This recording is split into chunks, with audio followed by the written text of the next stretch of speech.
hoje, para a gente regularizar uma propriedade rural, nós temos que passar por esses 4 caminhos.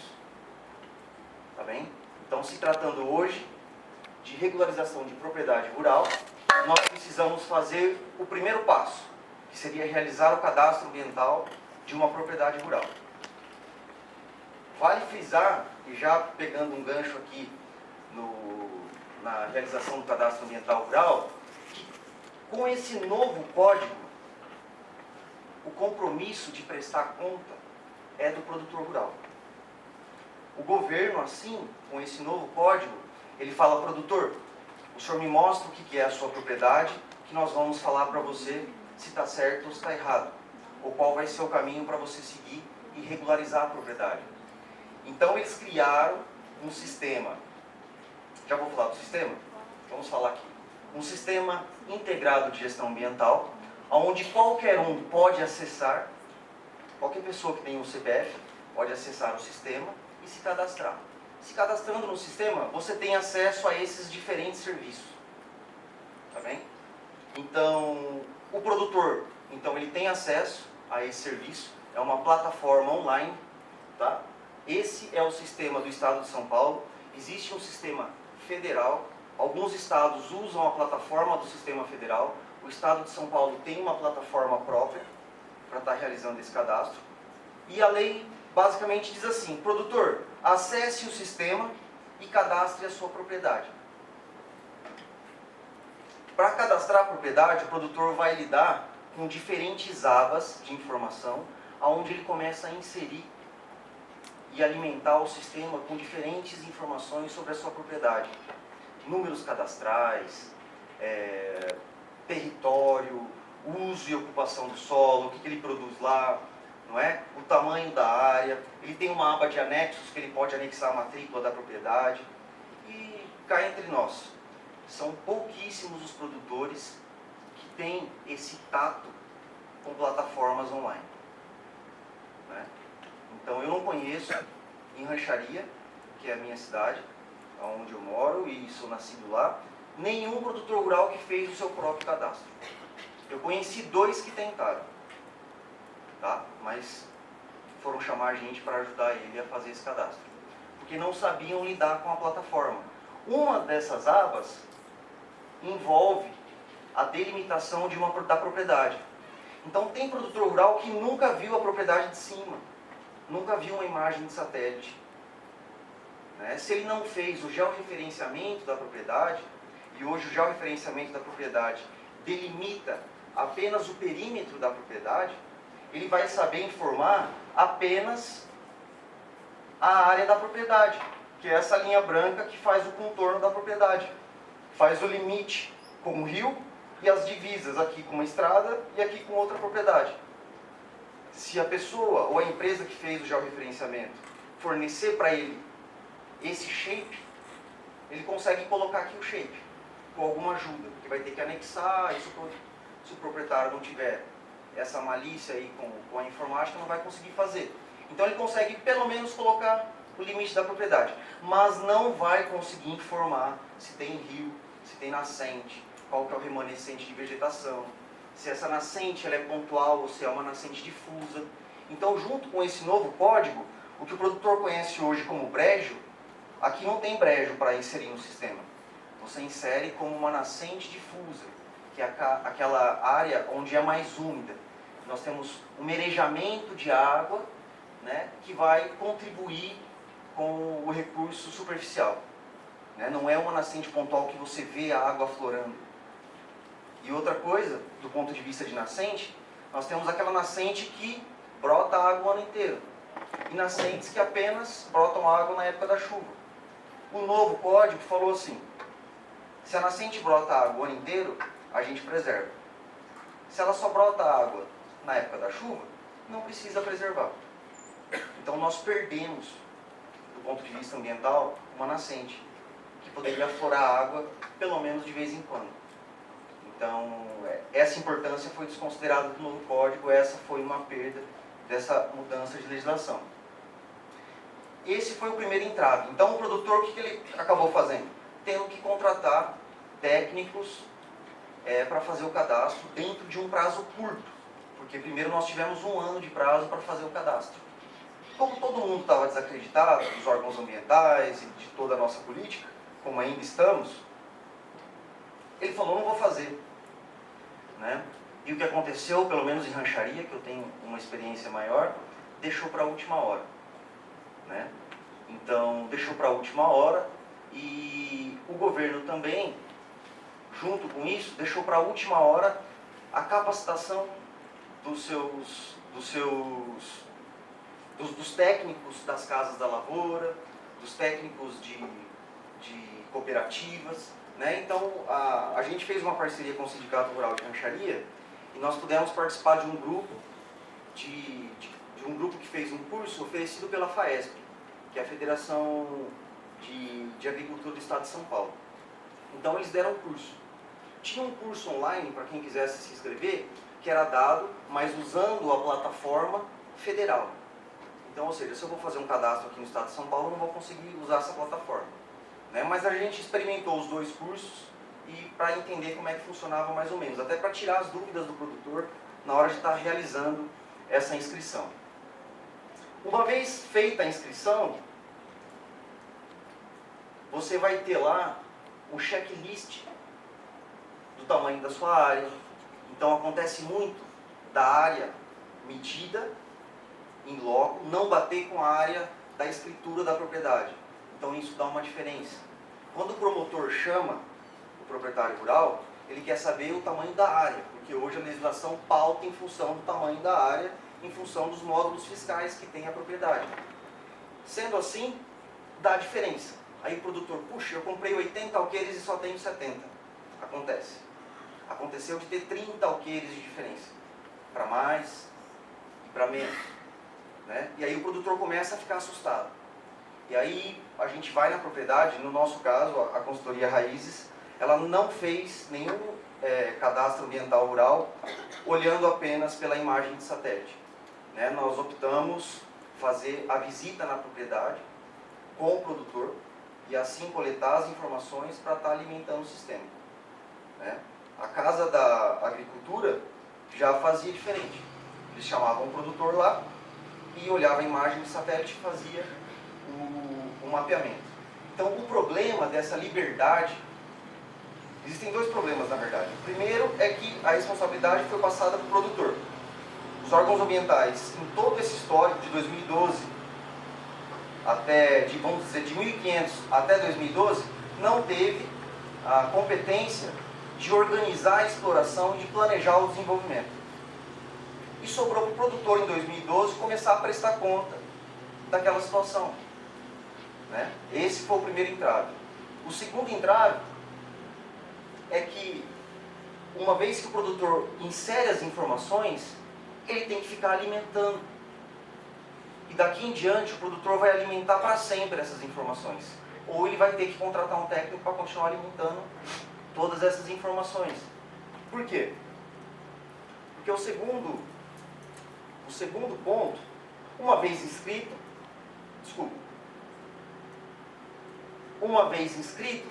o cadastro ambiental rural, você vai ter lá uma fichinha de inscrição, está inscrito, tem um número de inscrição e a história não acabou por aí.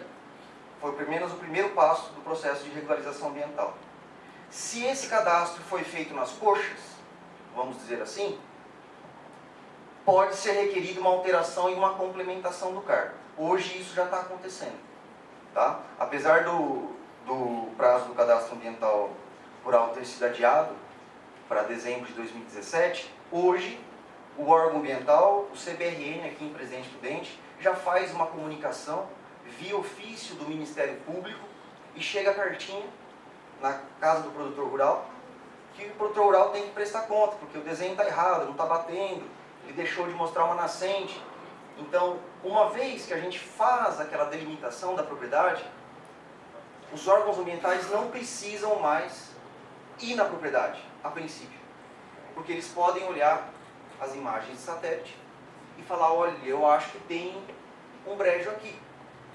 Pela coloração da vegetação, você consegue fazer diferentes interpretações. E aí ele comunica, olha, tinha um brejo ali.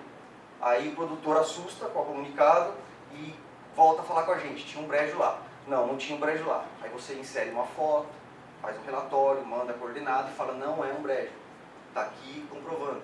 Então a gente vai ficar nesse tete a tete, né? Então quanto mais certinho for o cadastro, com a visita, você já faz a tirada de foto de toda a propriedade, né? Você já registra tudo isso em documento.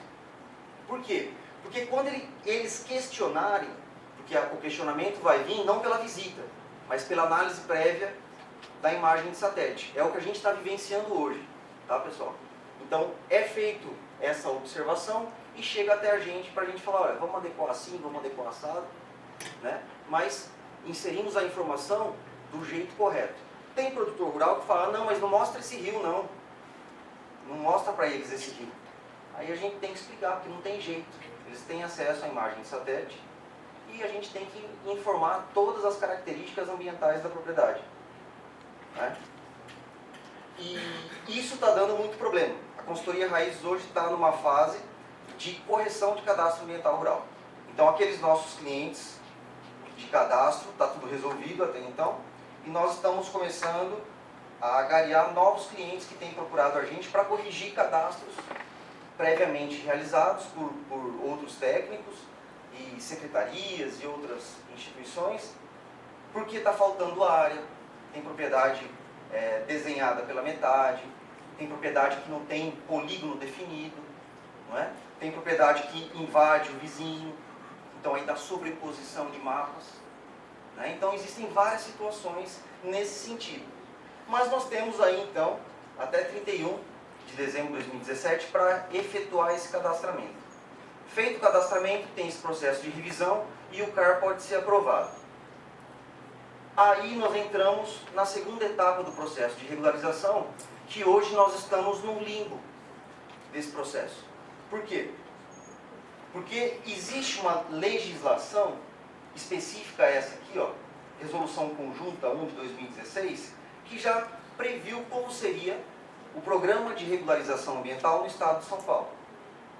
Só que no dia seguinte, não, acho que foram 6 dias depois da publicação dessa resolução, ela foi revogada, saiu de novo depois de umas 2 semanas e lá em 1/6 ela foi suspensa devido a uma liminar judicial. Então hoje o sistema online, aquela plataforma online, ainda não tem um linkzinho lá para a gente clicar e falar, nós queremos aderir ao programa de regularização ambiental. Esse programa de regularização ambiental, ele deve ser instituído pelos estados. Tem estados que já estão à frente. Aqui em São Paulo, a gente ainda está aguardando sair uma orientação para a gente estar cumprindo. Mas saiu uma prévia, e já deu para a gente ter uma ideia do que eles vão querer no momento de aderir ao programa. Essa adesão do programa, o que ela vai implicar? Ela vai implicar que nós vamos ter alguns benefícios. Ou seja, o produtor rural que declarou sua propriedade, está com o cadastro ambiental rural aprovado, que todas as informações ali estão batendo, né, e vai poder aderir ao programa de regularização. A adesão é voluntária. Então, se a gente presta serviço, tem que perguntar. Senhor Joaquim, o senhor quer aderir ao programa? Explicar para ele toda a situação do programa. Ele vai falar sim ou não. Tá? Aí, se ele escolher sim, tem uma série de benefícios que o governo dá para ele poder aderir a essa regularização. Entre elas, eu acho que é uma vantagem, uma das maiores vantagens que eu vejo, é o produtor ter um prazo de 20 anos para restaurar. Tá? Porque tem produtor hoje, muitos, que compraram a propriedade desmatada. 100% da propriedade desmatada. E hoje a atividade de restauração florestal não é uma atividade barata. Então, ele vai ter que reflorestar. Então, o prazo de 20 anos, tendo que reflorestar 1/10 a cada 2 anos, que isso é o que está previsto em lei, então isso é uma vantagem, um ponto positivo. Porque antes, o que estava acontecendo com os clientes que a gente tem de processos antigos, processos de 2002, processos de 98, né? Onde o promotor chamou o produtor rural e pediu para ele assinar um TAC.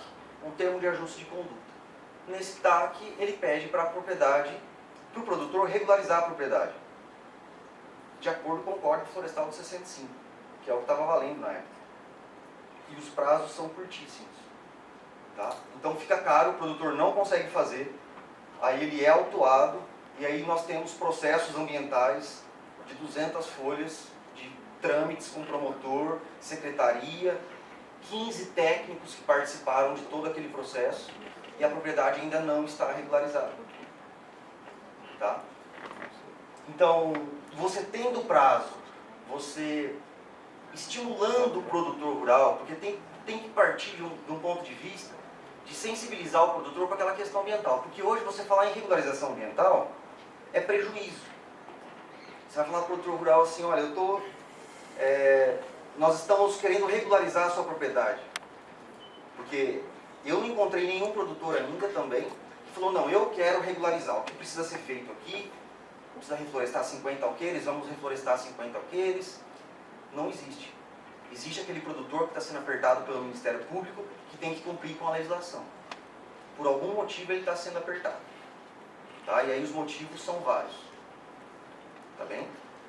Então, como não tem, nós temos que sensibilizar o produtor e mostrar para ele que existem algumas vantagens. Sensibilizar para os filhos, para os netos, para aquele bem comum social que nós vimos lá na Constituição. De tentar mostrar para ele que, se ele não cuidar das matas de preservação permanente, ele não vai ter o recurso hídrico conservado. E ele sabe disso. Muitos produtores falam sim. Acabou? Tudo bem. Sendo assim, você vai ter que fazer o quê? Falar para ele dessa situação e ver se ele topa ou não essa questão. Né? Mas a maioria deles não querem, eles estão interessados mesmo em cumprir o mínimo necessário que a legislação está obrigando. Portanto, a apresentação dos benefícios é um ponto de partida para você começar a negociar. Sendo assim, nós passamos por diferentes órgãos ambientais que vão regularizar o programa de regularização. Em que sentido? Você vai ter que apresentar, que já é a próxima, um projeto de recomposição de áreas degradadas. Nesse projeto de recomposição você prevê tudo que precisa ser realizado do ponto de vista de reflorestamento, cercamento da propriedade, uso e conservação do solo, já no cronograma de 20 anos. E esse projeto técnico o proprietário tem que apresentar. Tá bem? Fica a cargo do proprietário apresentar e do órgão ambiental aprovar ou não, pedir uma adequação, não é? Depois disso, uma vez que o projeto de recomposição for aprovado, você pode prever os tipos de recomposição que você quer para a área, que são diferentes tipos de recomposição, e aí sim, nós vamos terminar o processo de regularização com um termo de compromisso, aonde o produtor rural vai ter que assinar um termo de compromisso, se comprometendo a cumprir aquele cronograma previsto no projeto. Tá? A sigla do projeto é o PRADA. Tá? Uma vez que ele se comprometeu, ele ganha os benefícios do PRADA, e aí sim, ele começa a regularizar sua propriedade dentro daquele tempo. O que acontece se ele não cumprir com o prazo? Está previsto que ele perde todos os benefícios, que ele vai ficar sujeito a multas. Sujeito a multas é algo que ele ficou imune quando fez o cadastro ambiental rural. Né? Hoje os produtores estão em processo de regularização. Chega uma viatura da polícia, ou alguém que está fazendo uma fiscalização, meu cadastro ambiental rural está aqui, eu estou em processo de regularização. Essa é a conversa de praxe. Então, tudo bem, ele está em processo de regularização. Tá bem? Só que do primeiro item, nós estamos com 3 amarrados ainda. Tá? Fizemos o CAR, cumprimos. Estamos no processo de adequação e ajuste dos CAR. Agora vamos entrar no programa de regularização e iniciar a apresentação dos projetos de regularização para, na sequência, assinar os termos de ajuste de conduta. Tá bem? Basicamente, o processo de regularização hoje são essas 4 etapas e o nosso tempo encerrou. E se vocês tiverem alguma dúvida, a gente pode conversar pessoalmente. Obrigado.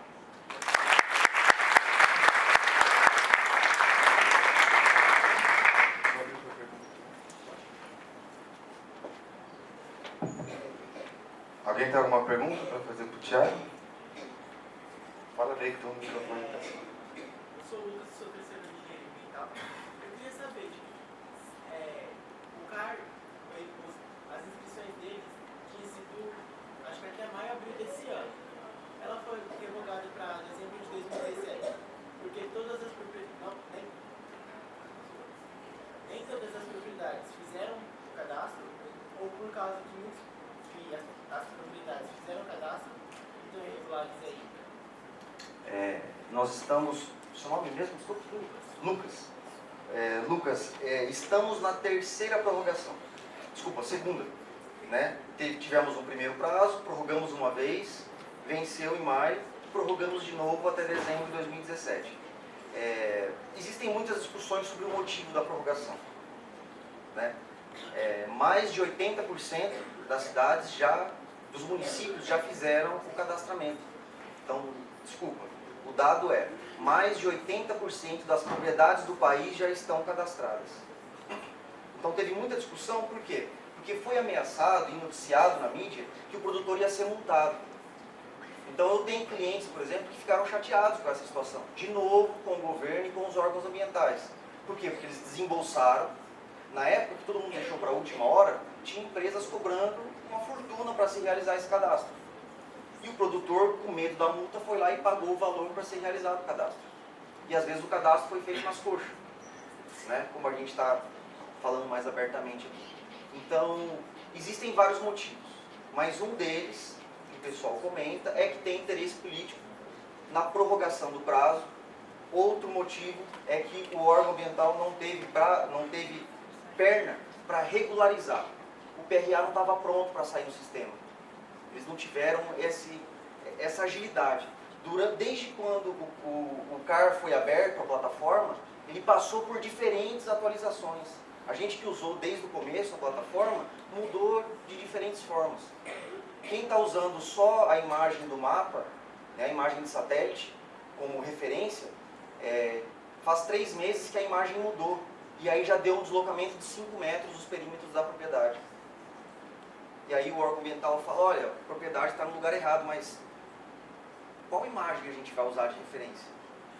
Ou o produtor vai ter que contratar, então, uma equipe de georreferenciamento para georreferenciar, montar shape de perímetro, área de preservação permanente, fragmentos florestais, para colocar tudo em shape no sistema, e aí alimenta de forma precisa, porque aí você pode mudar as imagens que os polígonos vão ficar sempre lá. Então, esse ainda está sendo uma discussão. Tá? Mas